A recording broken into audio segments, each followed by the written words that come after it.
Every once in a while, you just gotta upgrade your bike.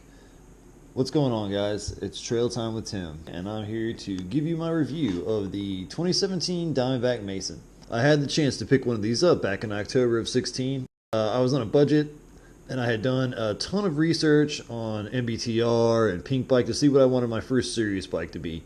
Based my decision to buy the Mason on a couple things. I wanted something that had respectable trail-worthy forks, but something that had to be a lot more mechanically simple than my old bike because I had got it on, Bikes Direct and it wasn't the best. I knew it had to be a 1x11 if I wanted to be mechanically simple. I decided to pull the trigger on the Mason because of its RockShox Sector forks and the SRAM NX drivetrain.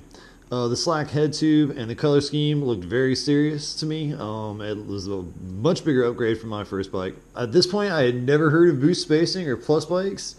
I'd like to point out, so when I opened up that box, it was quite a surprise. My initial thought, once I had built this puppy, was, man, those tires are friggin' huge. What the heck is a plus bike? What did I order? Did I get the wrong thing?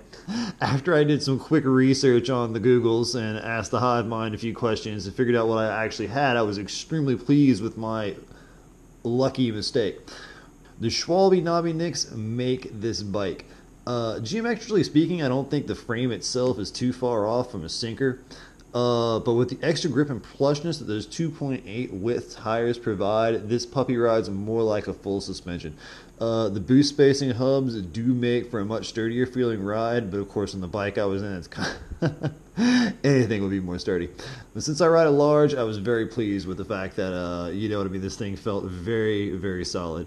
Also extremely happy with SRAM's NX drivetrain.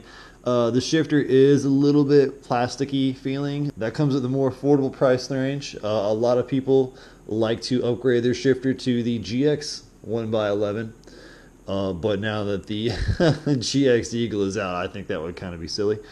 Speaking of which, I'm sure I would like to upgrade to a 1x12 eventually. Who knows? We'll see. The SRAM level brakes are great with the 180mm rotors. And you're going to want all that stopping power with those giant-ass wheels. The levers do tend to stick if you let them get hot in the sun, but I believe SRAM may have addressed this. There was a plastic plunger inside of it that would swell with heat, but on newer and better models, I believe they may have corrected this. There's no need for me to get all into the basic parts. Diamondback usually hooks you up nowadays. They've done their research, and they give you good lock-on grips. Usually platform pedals if you like, with decent pegs that can be replaced. Bars usually around the 760 range with short stems, so you really can't complain, and it upgrades easily. I've put 300 miles on this bike so far, plus. Pun intended. This thing manuals better than I'm able to make it. It takes off like a rocket and wants to leave the ground on every roller. I mean, this thing really inspires confidence in the drops by soaking up the smaller bumps and roots. I can generally say my riding has vastly improved from buying this bike. So far, the only things I've had to upgrade on the bike are new bar ends, which might look familiar to you, and the dropper seat post, which is the DNM. I have no complaints. Sometimes it sticks. I keep it methodically clean, so I haven't had any issues yet, and I don't ever clamp it. If I had to do it over again, I think instead of getting the regular model, I would probably spring for the Pro model. I would say this is an excellent bike for beginners or intermediate riders alike, or even a pro who just wants a hardtail that they can play with in the plus range.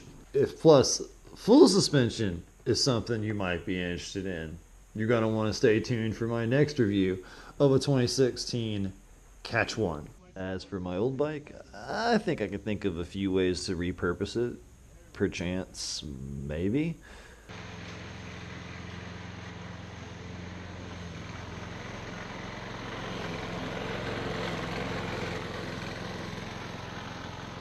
I hope you guys have enjoyed this review. This is Trail Time with Tim. If you did, go ahead and hit that like button, and as always, please subscribe. I really would appreciate it. And remember, get some trail time in.